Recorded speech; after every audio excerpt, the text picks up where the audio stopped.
Hello friends, आज हम पढ़ेंगे मौर्योत्तर काल। मौर्योत्तर काल में सबसे पहले आता है शुंग वंश। कल हमने पढ़ा था मौर्य वंश, जो कि बहुत इंपॉर्टेंट है। अब उसमें ही आगे बढ़ते हुए हम पढ़ेंगे शुंग वंश। यदि आपको मेरी वीडियो पसंद आए तो प्लीज़ चैनल को सब्सक्राइब करें, लाइक करें और शेयर करें, और वीडियो को लास्ट तक जरूर देखें, क्योंकि ये हैंड रिटन नोट्स है जो आपको केवीएस, सुपर टैट और जो भी टैट होते हैं, यूपी टैट, सी टैट, सब में हेल्पफुल होंगे, और इससे बाहर कुछ भी पेपर नहीं आएगा। शुंग वंश। शुंग वंश कब से कब तक हुआ था? 185 बीसी से 72 बीसी तक। इसकी कैपिटल क्या थी? विदिशा, मध्य प्रदेश। यह भारत का पहला ब्राह्मण वंश था। इसकी स्थापना किसने की? पुष्यमित्र शुंग ने। इसे भारत में बौद्ध धर्म का विनाशक माना जाता है। ठीक है, बौद्ध धर्म का प्रचार प्रसार किसने किया? मौर्य वंश ने। और बौद्ध धर्म का विनाशक किसे माना जाता है? शुंग वंश को।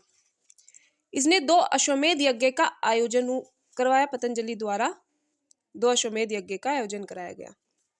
इसका उत्तराधिकारी कौन था? पुष्यमित्र शुंग का उत्तराधिकारी था अग्निमित्र शुंग।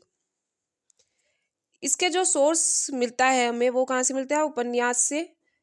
उपन्यास कौन सा है? वो मालविकाग्निमित्रम। इसके राइटर कौन है? कालिदास। इस उपन्यास से हमें इसका सोर्स मिलता है शुंग वंश का। अंतिम शासक कौन था शुंग वंश का? देवभूति। ठीक है, पहला ब्राह्मण वंश था और इसने बौद्ध धर्म का विनाशक माना जाता है, और इसकी स्थापना पुण्यमित्र शुंग ने की। अब आगे हम पढ़ेंगे कण्व वंश। कण्व वंश कब से कब तक है? 72 बीसी से 28 बीसी तक। इसकी स्थापना किसने की? वासुदेव ने की। अंतिम शासक जो है इसका, वो है सुशर्मा। इसके लिए बस यही इंपॉर्टेंट है। आगे हम पढ़ेंगे आंध्र सातवाहन वंश। सातवाहन वंश बहुत ही इंपॉर्टेंट टॉपिक है, जिसमें से 2 या 3 क्वेश्चन आ जाते हैं। ठीक है, ये कब से कब तक हुआ है? 28 बीसी से 3rd सेंचुरी शताब्दी तक, 3री शताब्दी तक ये सातवाहन वंश हुआ है।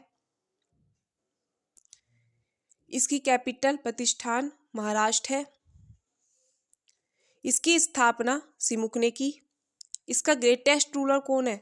गौतमीपुत्र सातकर्णी। 106 से 130 तक ये इसने शासन किया। इसमें सबसे ज्यादा इंपॉर्टेंट क्या है? इस पर स्टार लगा लीजिए, शीशे के सिक्के। शीशे के सिक्के इसमें सबसे ज्यादा इंपॉर्टेंट है। ब्राह्मण को भूमिदान दिया जाता था इस वंश में, और अपने नाम से पहले माता का नाम लगाया जाता था। ये 3 बात इसकी सबसे ज्यादा इंपॉर्टेंट है। शीशे के सिक्के चले किस वंश में? सातवाहन वंश में। ब्राह्मण को भूमिदान दिया जाता था और नाम से पहले माता का नाम लगाया जाता था। इसका जो उत्तराधिकारी था इस वंश का, वो गौतमीपुत्र सातकर्णी का बेटा था। उसका नाम था वशिष्ठिपुत्र पुलमावी। इसे फर्स्ट आंध्र सम्राट कहा जाता है। क्यों कहा जाता है? क्योंकि इसने आंध्र क्षेत्र पर अधिकार किया था, इसलिए इसे क्या कहा जाता है? फर्स्ट आंध्र सम्राट। अंतिम शासक जो था इसका, वो था पुलमावी तृतीय। ठीक है, अब आगे आता है गुप्त वंश। गुप्त वंश की स्थापना किसने की थी? श्रीगुप्त ने। इसने महाराजे की उपाधि ग्रहण की। इसका उत्तराधिकारी कौन था? घटोत्कच था। और घटोत्कच ने किसकी उपाधि ग्रहण की? उसने भी महाराजे की उपाधि ग्रहण की। वास्तविक संस्थापक कौन था इसका? चंद्रगुप्त प्रथम। 319 से 335 तक। 319 में चंद्रगुप्त प्रथम ने गुप्त संवत कैलेंडर की शुरुआत की। इसने उपाधि कौन सी ग्रहण की चंद्रगुप्त प्रथम ने? महाराजाधिराज। ठीक है, गुप्त वंश में सबसे पहला आता है समुद्रगुप्त। समुद्रगुप्त का शासनकाल रहा 335 से 375 ईस्वी तक। इसकी उपाधि क्या है? विक्रमांक एवं कविराज। विक्रमांक एवं कविराज समुद्रगुप्त की उपाधि है। और वीए स्मिथ ने इसे समुद्रगुप्त को क्या नाम दिया? भारत का नेपोलियन। भारत का नेपोलियन किसे कहा जाता है? समुद्रगुप्त को। समुद्रगुप्त के सिक्कों पर इसे वीणा वादन करते हुए चित्रित किया गया है। ठीक है, समुद्रगुप्त के सिक्कों पर कैसे चित्रित किया गया है? वीणा वादन करते हुए। दरबारी कवि था समुद्रगुप्त का कौन था? हरिसेन। इसके बाद आता है रामगुप्त। रामगुप्त कब से कब तक शासन किया? 375 से 380 तक। इस रामगुप्त के सोर्स कहाँ से मिलते हैं? एक तो उपन्यास से मिलते हैं, देवी चंद्रगुप्तम से, इसके राइटर हैं विशाखा दत्त, और एक सोर्स मिलता है एरन अभिलेख से, इसके राइटर है भानुगुप्त।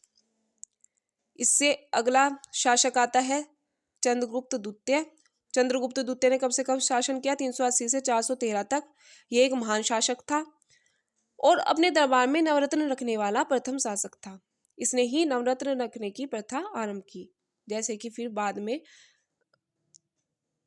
सबने रखने शुरू कर दिए, तो सबसे पहले किसने रखे? चंद्रगुप्त द्वितीय ने। अकबर ने रखे नवरत्न उसके बाद।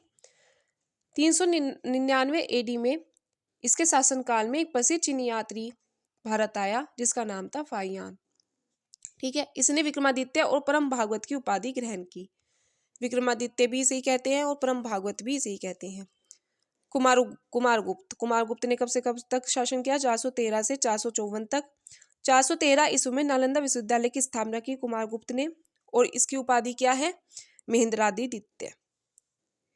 इस वंश का अंतिम महान शासक कौन था? स्कंदगुप्त। स्कंदगुप्त ने कब से कब तक शासन किया? 454 से 467 तक, 67 तक। और आखिरी शासक गुप्त वंश का कौन था? विष्णुगुप्त। महान शासक था स्कंदगुप्त, अंतिम महान शासक था स्कंदगुप्त, और आखिरी शासक था विष्णुगुप्त। विष्णुगुप्त को क्या कहते हैं? कुमारगुप्त थर्ड। अब इससे आगे आता है हर्षवर्धन। हर्षवर्धन क्या है?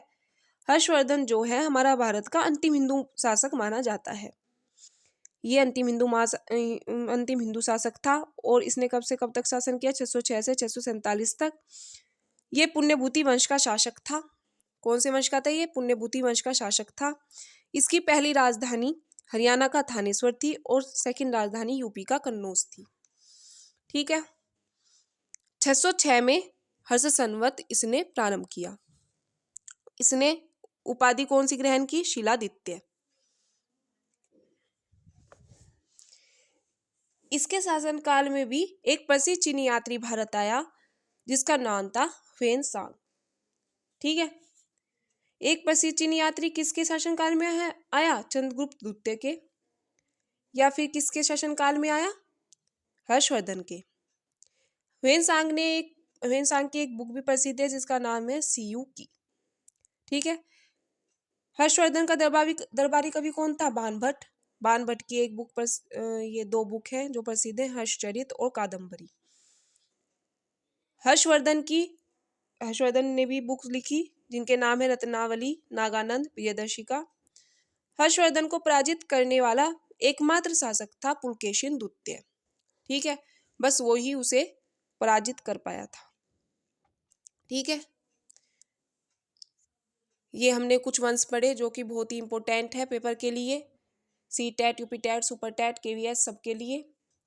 यदि आपको वीडियो पसंद आई हो तो प्लीज़ चैनल को सब्सक्राइब करें, लाइक करें और शेयर करें, और मुझे कमेंट करके बताएं कि आपको वीडियो कैसी लगी। Thank you.